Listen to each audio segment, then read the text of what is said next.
إن الحمد لله نحمده ونستعينه ونستغفره ونعوذ بالله من شرور أنفسنا وسيئات أعمالنا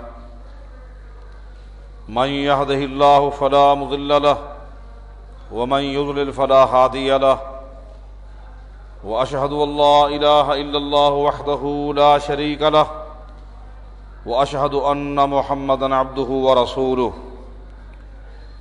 من يطع الله ورسوله فقد رشد واهتدى ومن يعص الله ورسوله فقد ضل وغوى أما بعد فإن خير الحديث كتاب الله وخير الهدي هدي محمد صلى الله عليه وسلم وشر الأمور محدثاتها وكل محدثة بدعة وكل بدعة ضلالة وكل ضلالة في النار اعوذ باللہ من الشیطان الرجیم بسم اللہ الرحمن الرحیم هو الذی ارسل رسولہ بالہدی ودین الحق لیظہرہ علی الدین کلہ وکفی باللہ شہیدا۔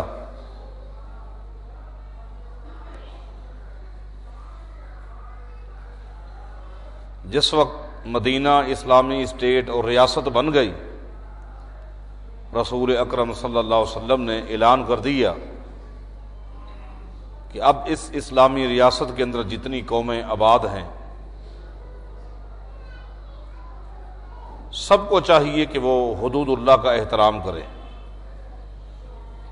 اور جو قوم یا جس قوم کا جو فرد حدود اللہ کی زد میں آ جائے گا اس پر قانون نافذ کیا جائے گا۔ آج مختلف قوموں کو ان کے مزاج کے مطابق پرمٹ جاری کر دیے جاتے ہیں کہ یہ مستثنیٰ ہیں، ان کے لیے استثناء ہے۔ فتنے کیسے نہ جنم لیں، خرافات کیسے نہ وجود میں آئیں۔ اور پھر آپ نے دیکھا قتل کے حوالے سے جو بھی زد میں آیا، چاہے مسلمان تھا یا کافر تھا، یہودی تھا، حدود اللہ کی تنفیذ ہوئی۔ قتل و غارت کا جو بازار گرم تھا کیسے ٹھنڈا ہو گیا۔ اس کے ساتھ ہی ساتھ عرب کا معاشرہ جو کردار کے لحاظ سے بے حیائی اور بے غیرتی کی زد میں آ چکا تھا،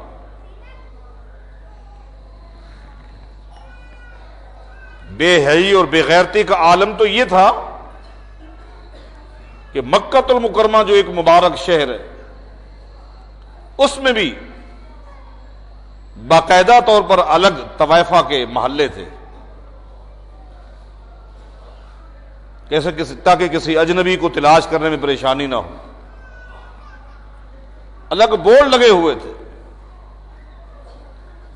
مخصوص ان کے علم تھے، جھنڈے تھے، تاکہ دور سے آدمی پہچان لے کہ یہ محلہ اس قسم کے لوگوں کا ہے۔ لیکن اس اسلامی سلطنت اور ریاست کا وجود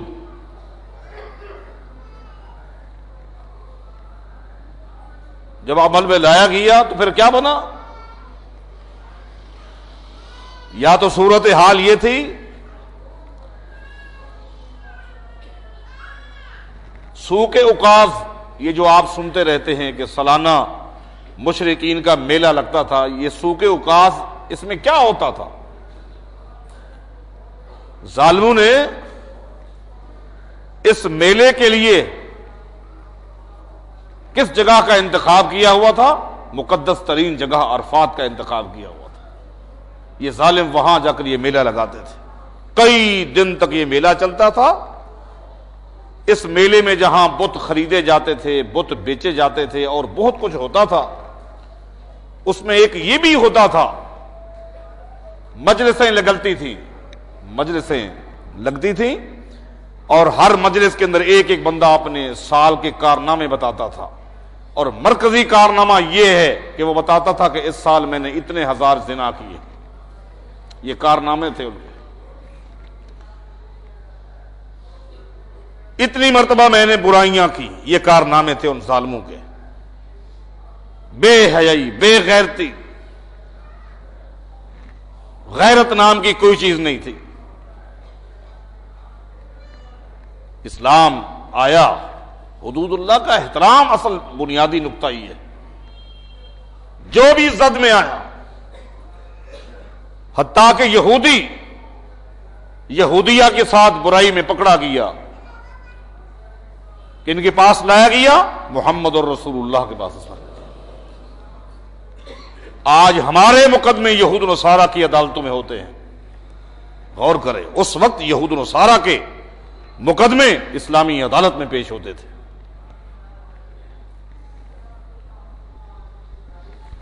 لایا گیا، نبی علیہ الصلوۃ والسلام نے یہودیوں سے فرمایا ایتونی بأعلم الرجلین، جاؤ سرزمین عرب میں جو سب سے زیادہ علم رکھنے والے یہودی ہوں، دو یہودی علماء کو میرے پاس لاؤ، کیونکہ نبی علیہ السلام کو بھی معلوم تھا کہ تورات میں بھی زانی کی سزا کیا ہے۔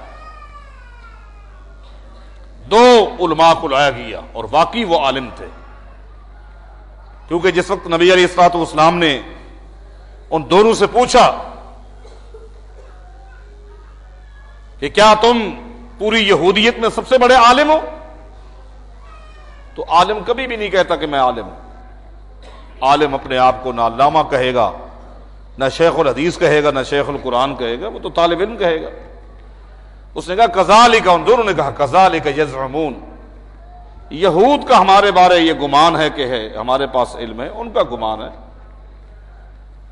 اللہ کے پیغمبر سمجھ گئے کہ واقعی یہ یہودی عالم ہے۔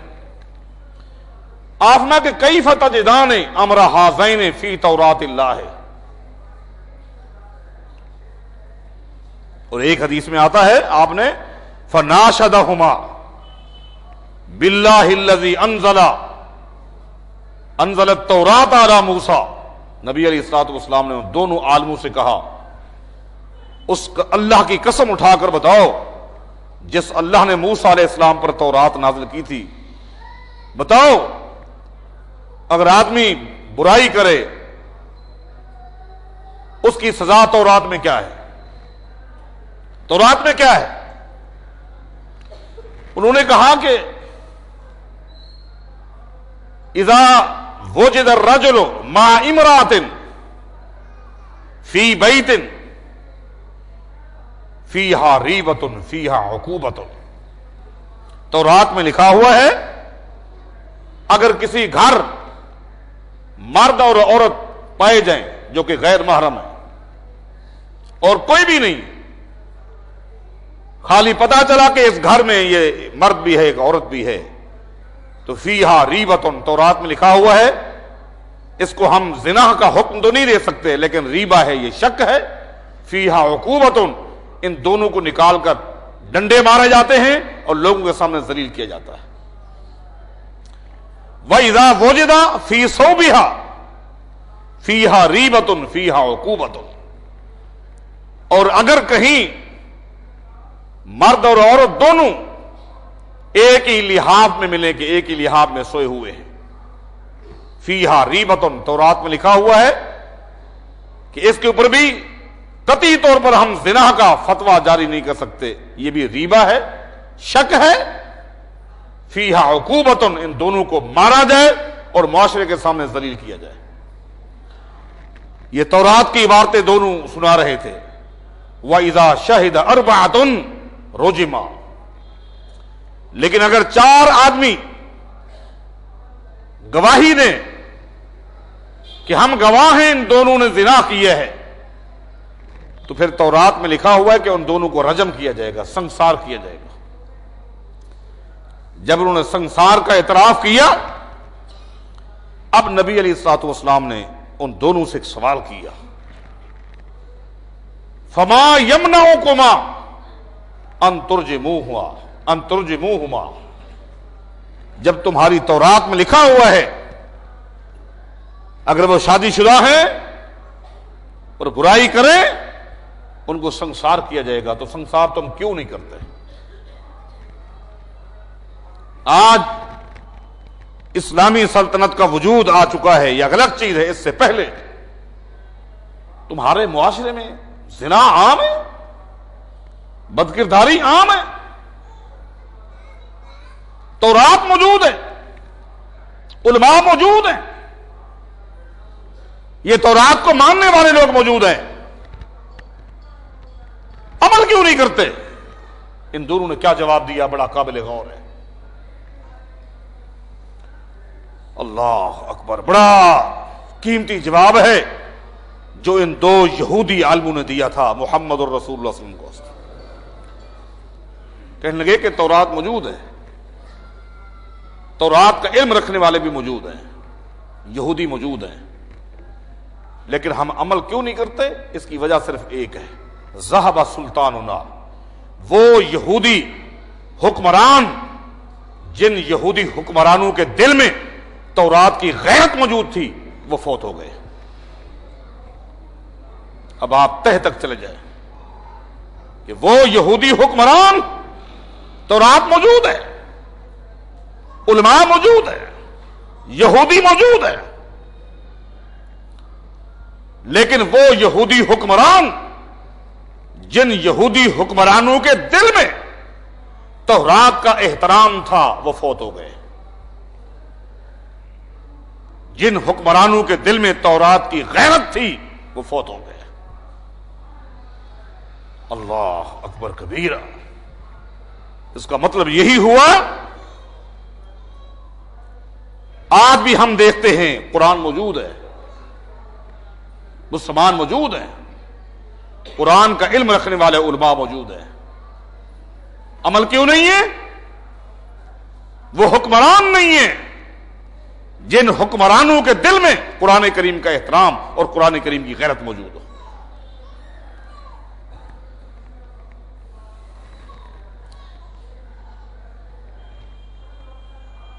اب وہ غیرت عمر ہم کہاں لائیں؟ غیرت عمر کہاں ہے؟ آئے گی تو بد کرداری کا جنازہ نکلے گا، بے حیائی کا جنازہ نکلے گا، اور پھر امن قائم ہو جائے گا۔ غیرت عمر تو یہ ہے، حالانکہ سیدنا عمر رضی اللہ تعالیٰ عنہ علم کے سمندر تھے، لیکن صحابہ کرام کہتے ہیں غیرت کے حوالے سے جب بھی کوئی مسئلہ امیر عمر کے سامنے آیا ہے بس کانپنے لگ جاتے تھے، ایسا لگتا تھا کہ اس آدمی کا دماغ کام نہیں کر رہا، بس دو ٹوک فیصلہ سناتے کہ جس کے متعلق یہ کہا گیا ہے اس کا وجود اللہ کی زمین کے اوپر دیکھنا گوارا نہیں کرتا میں۔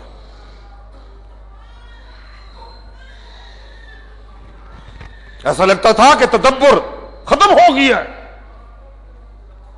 اور آپ کے پاس بڑے بڑے حوالے موجود ہیں کہ جب آپ کے سامنے مقدمہ آیا کہ ایک عورت جس کی شادی کو 6 مہینے ہو گئے ہیں اور بچہ پیدا ہو گیا، جزیرہ عرب کے اندر 8-9 مہینے کے بعد بچہ پیدا ہو رہا تھا،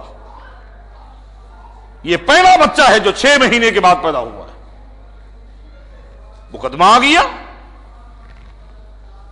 گویا کہ ایک طرح کا اشارہ تھا کہ اس عورت نے پہلے سے ہی کی بدکاری کرائی تھی، شادی کو 6 مہینے ہو گئے، اس سے پہلے لگتا ہے کہ یہ عورت حاملہ تھی۔ سیدنا عمر نے ایک دم سنتے ہی، یہ معاملہ کردار کا بڑا، امیر عمر فرمایا کرتے تھے جو قوم کردار کے معاملے میں لچک کا شکار ہو جائے گی وہ اپنا نسب نامہ تباہ کر بیٹھے گی، اس کا نسب نامہ تباہ ہو جاتا ہے۔ ذرے کے برابر لچک آ گئی، جھول آ گیا، سلسلہ نسب کا جنازہ نکل گیا، یہ وہ کس کا بیٹا ہے، وہ کس کا پوتا ہے، کس کا پڑوتا ہے، اس کا جنازہ نکل گیا۔ بد کرداری نسب نامے کے جنازے کو نکال کے رکھ دیتی ہے۔ یہی وجہ ہے زمین پر سب سے مبارک نسب نامے انبیاء کے تھے، انبیاء ایسے گھرانے میں پیدا ہوئے کہ باپ بھی کافر ماں بھی کافرہ، باپ بھی مشرک ماں بھی مشرکہ، ایسے گھرانوں میں انبیاء پیدا ہوئے، لیکن کوئی ایک نبی بھی ایسا پیدا نہیں ہوا کہ جس کا باپ زانی ہو، جس کی ماں زانیہ ہو۔ انبیاء کا نسب نامہ سب سے مبارک ہے۔ نبی علیہ الصلوۃ والسلام فرمایا کرتے تھے، مجھے جن ماؤں نے دودھ پلایا ہے، اگر میری کسی ایک ماں کے بھی نسب نامہ کو سیدہ حوا تک لے جاؤ گے، میری کوئی ایک ماں تمہیں زانیہ نہیں ملے گی۔ بتائیں، چاہے ام ایمن کو لے کے چلے جاؤ، صوبیہ کو لے کے چلے جاؤ، حلیمہ سعدیہ کو لے کے چلے جاؤ، حوا علیہ السلام تک چلے جاؤ، میری کوئی ماں تمہیں بدکارہ نہیں ملے گی۔ یہ غیرت کا مسئلہ ہے۔ ایک دم امیر عمر نے فرمایا کہ جاؤ، 6 مہینے کے بعد بچہ کیسے پیدا ہو سکتا ہے، جاؤ اس کو گاڑ دو اور سنسار کر دو۔ لوگ چلے گئے لے کر، اعلان بھی ہو گیا۔ یہ تو اتفاق سے سیدنا علی رضی اللہ تعالیٰ عنہ کو علم ہو گیا، وہ دوڑتے ہوئے امیر المومنین عمر بن خطاب رضی اللہ تعالیٰ عنہ کی عدالت میں آئے اور آ کر عرض کرتے ہیں، یا امیر المومنین لہا عذر، آپ نے حکم تو جاری کر دیا ہے کہ اس کو سنسار کر دو، جبکہ 6 مہینے کے بعد بچے کے پیدا ہونے کی دلیل موجود ہے۔ سیدنا عمر نے کہا، ما عذرہا، کیا دلیل ہے؟ اے علی کیا دلیل ہے؟ سیدنا علی نے قرآن کریم کا ایک حصہ پڑھ کے سنایا۔ اللہ پاک فرماتا ہے، والوالدات یرضعن اولادہن حولین کاملین۔ قرآن میں ایک ماں کو 2 سال تک دودھ پلانے کا حکم دیا ہے، اور 2 سال کے 24 مہینے بنتے ہیں، ٹھیک ہے۔ سیدنا علی نے ایک اور جگہ سے قرآن کریم پڑھا، وَحَمْلُهُ وَفِصَالُهُ 30 شہرا۔ اللہ فرماتا ہے حمل کی اور دودھ پلانے کی مدت، یہ دونوں مدتیں ٹوٹل 30 مہینے ہیں۔ سیدنا عمر نے فرمایا ٹھیک ہے۔ سیدنا علی نے فرمایا کہ پھر اگر 30 مہینے میں سے 24 مہینے نکالیں، باقی کتنے مہینے بنتے ہیں؟ اے علی پھر تو 6 مہینے بنتے۔ فرمایا یہ مدت حمل ہو سکتا ہے۔ فقاما، سیدنا عمر ایک دم کھڑے ہوئے اور دوڑ لگائی اس میدان کی طرف کہ کہیں میرے جانے سے پہلے اس کو سنسار تو نہیں کیا گیا۔ جب میدان میں پہنچے، کیا دیکھتے ہیں کہ عورت کو گاڑ دیا گیا ہے اور لوگوں نے اپنے اپنے دامن پتھروں کے ساتھ بھر لیے۔ عورت گاڑی جا چکی ہے، البتہ اس عورت کی سگی بہن آخری ملاقات کے لیے آئی ہوئی ہے، اور وہ بہن کی ملاقات کر رہی ہے اور رو رہی ہے، اور وہ بہن جو گاڑی گئی تھی، وہ گاڑی ہوئی حالت میں اپنی بہن کو سمجھا رہی ہے کہ لا تحزنی ولا تبکی، بہن غم نہ کر، نہ رو۔ امیر عمر کا حکم ہے، میں ان کے حکم کے زد میں آ گئی ہوں، دنیا سے جا رہی ہوں، لیکن سن لے، فما مسنی الرجل غیرہ قط، اللہ کی قسم آج تک میرے خاوند کے علاوہ میرے جسم کو کسی نے ہاتھ نہیں لگایا۔ سیدنا عمر پہنچ گئے اور لوگوں سے کہا کہ لوگوں، پتھروں کو دامن سے نیچے پھینک دو، یہ عورت پاک دامنہ ہے، عمر کو فیصلہ دینے میں غلطی لگی ہے۔ کردار کے معاملے میں ایک مرتبہ کیسا ہوا، ایک خاوند اپنی بیوی کے خلاف مقدمہ لے کر امیر عمر کے دفتر میں آ گیا۔ مقدمہ کیا تھا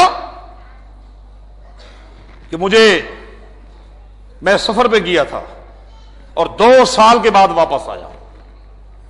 سفر پہ گیا تھا اور 2 سال کے بعد میں واپس آیا۔ 2 سال کے بعد جب میں گھر پہنچا ہوں، پتا چلا ہے میری بیوی حمل کے ساتھ ہے، جبکہ مجھے گئے ہوئے 2 سال ہو گئے۔ میں نے بہت پوچھا ہے اپنی بیوی سے، یہ کیا حرکت کی ہے؟ اس نے کہا کوئی حرکت نہیں، یہ تیرا نطفہ ہے، میں نے کہا مجھے گئے ہوئے 2 سال ہو گئے، بہت ڈانٹا، وہ نہیں مانتی۔ سیدنا عمر نے ایک دم معاملہ ایسی غیرت کا تھا، ایک دم حکم دیا کہ جاؤ اعلان بھی کروا دو، اپنی بیوی کو لے کر آؤ، اس کو سنسار کیا جائے گا۔ ایک تو برائی کی، دوسرا جھوٹ بولتی ہے، اپنے گناہ پہ پردے ڈالتی ہے۔ اتفاق دیکھو کہ دفتر میں معاذ بن جبل بیٹھے ہوئے تھے رضی اللہ عنہ، قربان جائے۔ کون؟ معاذ، کہ جن کی اداؤں کو اللہ تعالیٰ اتنا پسند کرتا تھا کہ قانون بنا کر بھیج دیتا تھا۔ انہو کسن لکم معاذ فہاکذا فصنعوا۔ جماعت ہوتی تھی، اللہ کے پیغمبر نماز پڑھاتے تھے صلی اللہ علیہ وسلم، پیچھے جو شخص آتا، جس صف میں اس کو جگہ ملتی، آ کر پہلے پوچھتا تھا اس آدمی سے اذن کم صلی، کون سی رکعت چل رہی؟ وہ بتاتا دوسری رکعت ہے، تیسری ہے۔ تو آنے والا جماعت میں شامل نہیں ہوتا تھا، بلکہ اپنی رفتار کو تھوڑا سا تیز کر کے وہ رکعتیں پہلے پڑھتا تھا اور پھر شامل ہوتا تھا۔ ایک دن معاذ بن جبل بھی آ گئے اور ایک جذبے کو لے کر کہ کچھ رکعتیں تو رہ گئی اور کچھ اکیلی پڑھی تو اللہ کے پیغمبر کے پیچھے بھی رہ گئی، اللہ کے پیغمبر کے پیچھے پڑھتا ہوں۔ جب آپ سلام پھیریں گے اندازہ ہو جائے گا کتنی رکعتیں باقی، کھڑے ہو کر پڑھ لوں گا، پہلے بھی پڑھنی بعد میں بھی پڑھنی۔ اللہ کے پیغمبر نماز پڑھا کر فارغ ہوئے، معاذ بن جبل کھڑے ہوئے ہیں باقی رکعت کے لیے۔ اللہ کو معاذ کا یہ انداز اتنا پسند آیا، اپنے پیغمبر پہ وحی نازل کر دی، انہو کسن لکم معاذ فہاکذا فصنعوا۔ اے میرے نبی اپنی امت کو کہہ دیں، آج معاذ نے جس طرح نماز پڑھی ہے اب قیامت تک اسی طرح نماز پڑھی جائے گی۔ وہ معاذ جن کے بارے محمد اور رسول اللہ صلی اللہ علیہ وسلم فرمایا کرتے تھے کل قیامت کا دن ہوگا اور میری امت کے علماء حق اللہ سے ملنے کے لیے جائیں گے، اور میری امت کے تمام علماء کے قائد اور لیڈر معاذ بن جبل ہوں گے۔ وہ امیر عمر کے دفتر میں بیٹھے ہوئے فرماتے ہیں، یا امیر المومنین لیس لک السبیل الیہا۔ پہلی بات یہ ہے، یہ جو آپ نے حکم جاری کر دی ہے کہ سنسار کر دو، پہلی بات یہ ہے کم سے کم مدت کا ذکر تو قرآن و حدیث میں آ گیا کہ 6 مہینے ہیں حمل کی، زیادہ سے زیادہ مدت کتنی ہے اس کا ذکر ہے کہیں؟ مجھے دلیل دیں۔